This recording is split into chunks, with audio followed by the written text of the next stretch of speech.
Estamos iniciando mais um programa da série Encontros com a Consultoria do Senado. Hoje vou entrevistar o consultor Fernando Lagares e o tema da nossa conversa será dívida rural. Lagares, eu queria que você traçasse um panorama do problema da dívida rural no Brasil. Bem, vamos primeiro começar falando da importância do agronegócio no Brasil. Ele responde por uma porcentagem de 22% do PIB, emprega 35% de todas as pessoas que trabalham. Nos últimos 15 anos, se a gente pegar o dado até ano passado, ele gerou um superávit de 500 milhões de dólares, sendo que ano passado de exportação foi 100 milhões e a contribuição de superávit de 83. Ou seja, é importante no setor produtivo, é importante porque emprega, é importante porque gera renda e contribui decisivamente para o equilíbrio da balança comercial. Nesse quadro está o agronegócio, o grande negócio e também o pequeno produtor rural, a turma da agricultura familiar. Exatamente. É o conjunto do setor. Esses dados incluem todo o sistema produtivo. Nós temos para a safra 2014-2015 uma previsão de financiamento da ordem de 156 bilhões de reais para uma produção estimada em 200 milhões de toneladas. Sendo que para a soja... 200 milhões de toneladas de grãos. De grãos, exatamente, de grãos. Nós temos nas principais culturas cerca de 92% na soja, 92 milhões de toneladas de soja, 79 de milho, 13 de arroz, 3,2 milhões de feijão. E para essa produção a gente tem as fontes de financiamento. Basicamente, 34% do financiamento do ano de 2012 veio dos recursos obrigatórios, que são aqueles recursos que o Banco Central ele tem a opção de recolher e não receber nenhuma remuneração para o Banco Central ou ele aplicar no crédito rural. Então, 34% foi por essa fonte, 32% para a poupança, cerca de 10% para os fundos condicionais e também recursos do BNDES. O Tesouro Nacional, ele aplica hoje, com base nessa fonte, 0,11%, ou seja, ele não aloca mais o recurso para o financiamento direto, ele atua no financiamento da agricultura de forma indireta. E o montante financiado, previsto para financiamento entre 2014 e 2015 é de 156 bilhões de reais. Exatamente. Certo. E por que se fala tanto da dívida rural? Por que sempre vem a história, está na hora de renegociar a dívida e tem aquele processo todo, os agricultores entram numa choradeira, a questão vem aqui para o Congresso. Eu queria que você explicasse um pouco esse processo para quem não é do ramo, para quem não está na área rural, pudesse entender um pouco melhor por onde caminha esse problema. Bem, de fato é um problema muito sensível. Nós tivemos aí de 95 a 2014 mais de 20 leis tratando de renegociação de dívida agrícola, é mais de uma lei por ano. Os valores envolvidos são valores altíssimos. Acaba que o processo é muito complicado, os dados não são uniformes, o custo fiscal é alto. Por um lado, para o produtor, ele fica muito sacrificado porque ele tem uma intempérie, como uma seca, e não tem condições de pagamento. Por outro lado, para o Estado, principalmente para a União, é muito caro arcar com esses custos. Há grandes subsídios envolvidos, há uma disputa política muito grande e, no final das contas, acaba havendo um sentimento do lado da sociedade de que há ajuda muito forte para pessoas que não precisam e, por outro lado, pessoas muito sacrificadas, muitas vezes muito pequenas, sem condições de pagar. Então, esse é o nó que precisa ser resolvido para que a gente tenha um processo de financiamento mais eficaz. Ou seja, pelo que eu entendi, a renegociação envolve pequenos e grandes agricultores, todos misturados no mesmo processo, digamos. Existe, vamos dizer assim, uma trajetória para esse tipo de situação se realizar. Em primeiro lugar, nós temos uma crise pontual. Vamos dar o exemplo da última renegociação de dívida rural de 2013, a Lei 12.844 de 2013. O governo... O que é que provocou no início esse processo específico ao qual você se refere? Veja bem, existe... Foi uma seca. Foi uma seca, exatamente. Quer dizer, a seca é sempre o ponto de início. Nesse caso aí, a gente partiu da seguinte situação. No Nordeste, é uma das secas mais rigorosas dos últimos, talvez, 100 anos. Então, isso fez com que um grande número de produtores ficassem em condições de efetivar os seus pagamentos. Claro que a origem do problema de renegociação de dívida é uma origem muito mais complexa, que inclui problemas de viabilidade econômica de algumas produções, falta de análise técnica do sistema produtivo, má avaliação de riscos, uso do crédito rural não especificamente para financiamento, mas como política social, e transferência significativa dos custos quando há default para a União. Essa é a origem, vamos dizer assim, geral do problema. A específica foi que nessa lei de renegociação, de forma bastante aguda, houve vamos dizer assim, uma grande dificuldade, porque de forma sistemática os produtores não tinham condições de arcar com seus pagamentos. O governo mandou para o Congresso Nacional, e assim vamos dizer, o mecanismo, o modo como que essas negociações começam do pequeno e vai até o grande, como começou a sua pergunta inicial, mandou para cá dizendo o seguinte: nós vamos fazer uma renegociação para valores até R$15 mil na origem, para alguns casos até 35 mil na origem, que são valores que, se fossem corrigidos, são muito maiores, e para o PRONAF, basicamente, que é a agricultura familiar, exatamente, e para os municípios onde tivesse ocorrido a decretação de estado de emergência ou calamidade pública. No Congresso Nacional, há um grande tensionamento dessas questões, acaba se ampliando a abrangência dos municípios, das regiões que serão atendidas, se modifica as condições econômicas dos financiamentos e, além disso, aumenta os limites que podem ser enquadrados nessas renegociações. O limite do financiamento, da dívida. Da dívida, exato. Melhor do que financiamento da dívida. O limite do financiamento que a pessoa tomou inicialmente passa a ser enquadrado. Então, se no início eram pequenos produtores, no final não só pequenos vão ser atendidos com descontos que eles variam de até 85% da dívida. No caso do semiárido, 65% fora, a depender do limite. Ou seja, também, em vez da renegociação contemplar apenas aqueles agricultores que tiveram problemas em função da seca, também os agricultores de outras regiões passam a ser contemplados? Passam a ser contemplados, nesse caso específico, porque várias fontes foram incluídas, há outras áreas que não só onde teve estado de calamidade pública. Então a lei foi uma lei bem abrangente, ela até R$100 mil na origem, o valor R$100 mil na origem corrigido, daria um valor muito maior em valores atuais, cerca de 350 mil pelo IPCA, se a gente pensar assim. Teria um desconto na dívida, se for até R$100 mil, no caso do semiárido, de 50% a 85%, e se for fora do semiárido, é menor, de 40% a 65%. Se o valor é acima desse valor, até 200 mil, há possibilidade de um financiamento com 10 anos e com 3 anos de carência e taxa de juros de 3,5%. Foi essa a última renegociação que teve e que abrangeu um grande número de produtores na região da Sudene. Ou seja, ao contemplar esses universos diferentes, a lei, ao mesmo tempo, faz justiça, mas, ao mesmo tempo, privilegia determinados setores? Você diria isso? Eu acho que a gente pode pensar que uma análise bastante factível é essa.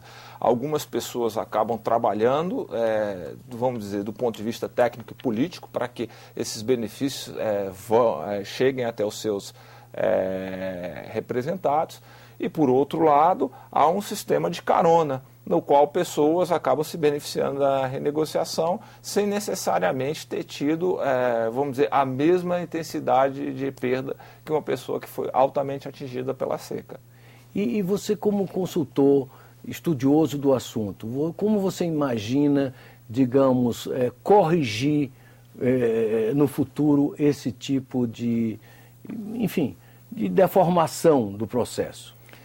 Ou seja, que aquele que mereça de fato o perdão ou a renegociação em termos favoráveis, realmente receba. Mas aquele produtor que eventualmente não pegue carona naquilo que não estaria correto o Tesouro financiá-lo, já que ele, por exemplo, não sofreu a seca, ou se ele é um grande proprietário que tem outras condições de contornar eventualmente o problema surgido. A sua pergunta é uma pergunta que vai estar no foco do debate nos próximos anos no financiamento da agricultura brasileira, no meu entender. Em primeiro lugar, eu acho que a gente vai ter que construir um modelo, porque do jeito que a gente vem trabalhando, a gente está esgotando as fontes de financiamento. Então, de certo modo, esse modelo de renegociar a dívida todos os anos não funciona. Não funciona por uma série de motivos. O custo fiscal é alto, acaba havendo o incentivo ao calote, o incentivo ao inadimplemento, porque a pessoa que fica inadimplente fica em situação, renegocia melhor do que o adimplente, ou seja, o incentivo para o não pagamento. E eu acho que para responder de forma adequada a essa questão, a gente teria que pensar um conjunto muito grande de aspectos. Os bancos acabam tendo um benefício, eu acho, nesse processo de renegociação, porque eles não são punidos. Ao renegociar a dívida e haver um alongamento, eles acabam recebendo suas remunerações, então não são duramente punidos por uma análise inadequada, vamos colocar assim, uma análise inapropriada do crédito concedido. Isso é um aspecto. O incentivo ao inadimplemento, porque a pessoa que fica inadimplente, ela fica, de certo modo, em situação melhor do que o adimplente, e o cara que pagou seus débitos em dia, que perdeu seu patrimônio, ele não recupera em face do que não pagou. Uma outra forma de ver isso aí é que o lado político, há um grande apoio das pessoas que acabam fazendo essas renegociações, há um grande benefício na arena política. Então, de um certo modo, fica em situação melhor as pessoas que conseguem renegociar, melhor do que os que pagaram em dia, os bancos não ficam tão adequados, mas a sociedade e o governo ficam em situação muito pior. E os ganhos que essas pessoas ou que esses grupos econômicos têm não são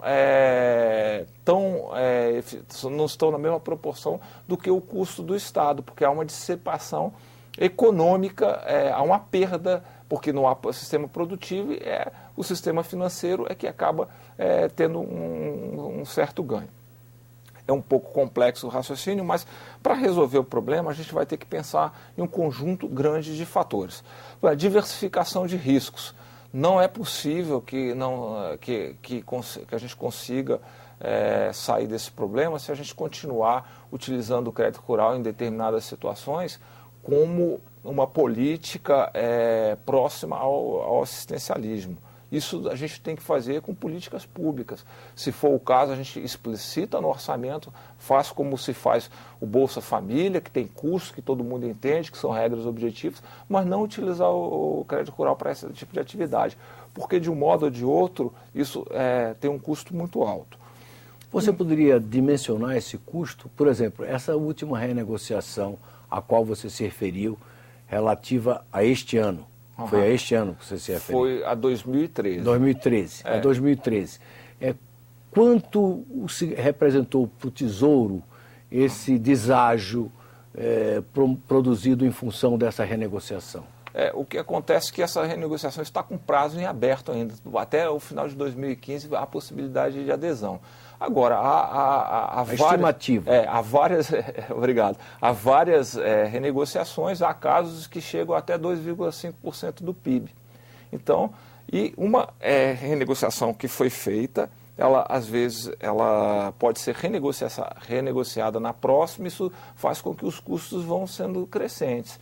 Então, de um modo ou de outro, as estimativas que a gente tem é que todas elas acabam sendo percentuais relativamente altos e o caso para a legislação é que a gente vai ter que rever isso porque o Tesouro acaba tendo uma dificuldade muito grande de fazer com que esses custos sejam reduzidos. Ô Lagares, isso de certa forma, indiretamente, representa um enorme subsídio do Tesouro à agricultura.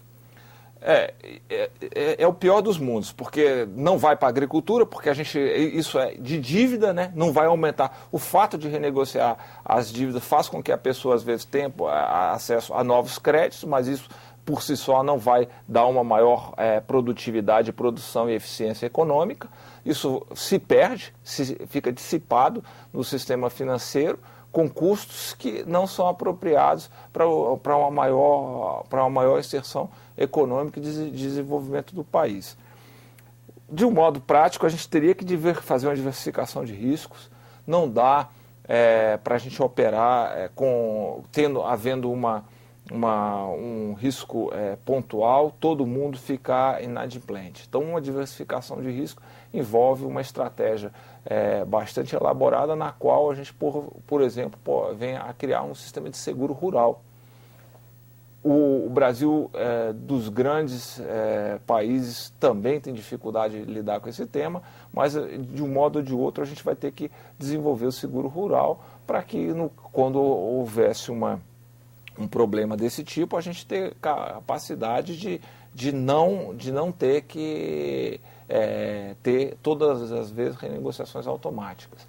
Utilização do zoneamento agroclimático de forma mais estrita, ou seja, a gente só vai plantar nos locais onde realmente há possibilidade, e se não houver possibilidade, a gente vai ter que arrumar novas estratégias de financiamento de desenvolvimento das regiões. Há necessidade de uma política, ao meu sentir, diferenciada para a agricultura familiar, que tem suas características, às vezes são produtores de porte muito pequeno e que precisam de um apoio específico do Estado, até mesmo para que não fiquem expostos. De outra parte, a gente também tem que pensar que a região Nordeste ela é uma região com características muito específicas e que a gente vai ter que ter uma política específica, porque... Você se refere ao semiárido. Ao semiárido. Ou seja, o norte de Minas também estaria incluído nessa sua...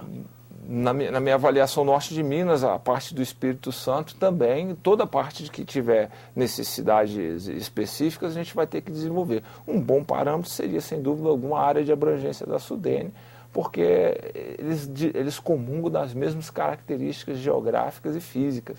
Então, é muito difícil, quando você tem um problema nessa região, eles poderem fazer os seus pagamentos.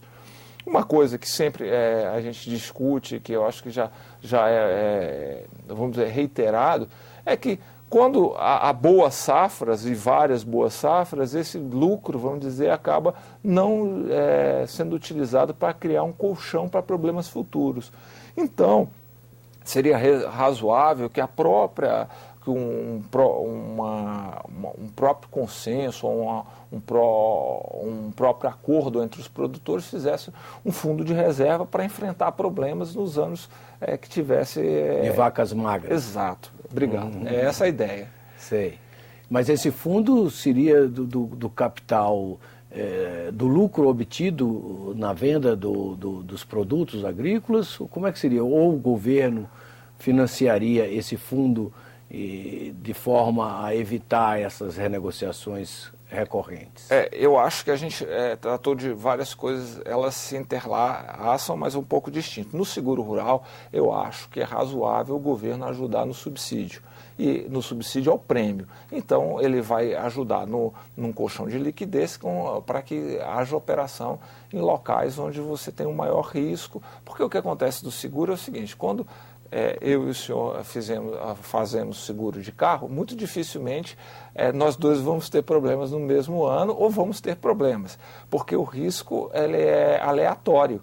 Então dá para diversificar com um prêmio bastante baixo, você consegue fazer um grande leque de contratação, coloca todo mundo protegido, há rentabilidade para o sistema, não há nenhum tipo de problema para operar esse tipo de coisa. No caso da área agrícola, quando há uma seca localizada, ele atinge a todos. Então se justifica, no meu modo de ver, bem desenhado, com informações precisas, que o governo desse uma parte do prêmio, ajudasse tanto no colchão de liquidez, porque a geração de informação para um seguro eficiente leva algum tempo. Então, no início, é natural que o governo faça isso. Mas, com o passar do tempo, naturalmente, o próprio seguro passaria a ter suas receitas e seu equilíbrio. Esse é um lado. O outro lado, que eu estou chamando de fundo de reserva, seria feito pela iniciativa privada, como existe em outros países, né? Eles fariam um pool, ou seria um grupo que alocariam recursos de acordo com suas capacidades, com as suas rendas, nos anos bons, e quando tivesse um ano ruim, ele não ia precisar correr atrás do governo, não ia precisar lutar na disputa política, para aprovar leis, esperar e arcar com os custos, porque a renegociação de dívida, aquela sua pergunta inicial é muito interessante. Parece que o produtor ele é um caloteiro, mas na verdade não é assim que funciona sempre, e eu acho que seria até exceção. O problema é que o modelo que a gente tem traz um grande número... Induz ao calote. Induz ao calote, porque é bom, se você não pagar e você tiver uma lei na frente, você se beneficia mais do que o cara que está em dia. Então isso já é um desincentivo ao pagamento. E, por outro lado, acho que a gente tem que melhorar muito o sistema de transparência e melhorar a questão da governança nessas informações. Dando um exemplo prático, na última renegociação de 2013, houve um requerimento aqui do Senado pedindo informações do Banco Central. O Banco Central ele não dispunha, naquele momento, das informações que eram necessárias para que o debate fosse isonômico e que todo mundo participasse das mesmas informações. Como não é assim, cada um apresenta a sua versão, então vai ter que ter uma definição política. O Banco Central, a partir do ano passado, 2013, e nesse ano, ele já aprimorou o sistema e vem afirmando que vai ter todas as informações disponíveis doravante. Isso é importante porque, com base em uma mesma informação, as discussões ficam mais adequadas. E melhora a transparência e dá maior governança a várias instituições que operam no sistema de crédito rural, no sentido de que a gente vai ter exatamente as razões por que está sendo renegociado, se realmente foi um negócio mal feito ou se foi a seca. Então, basicamente, essa seria uma grande lógica.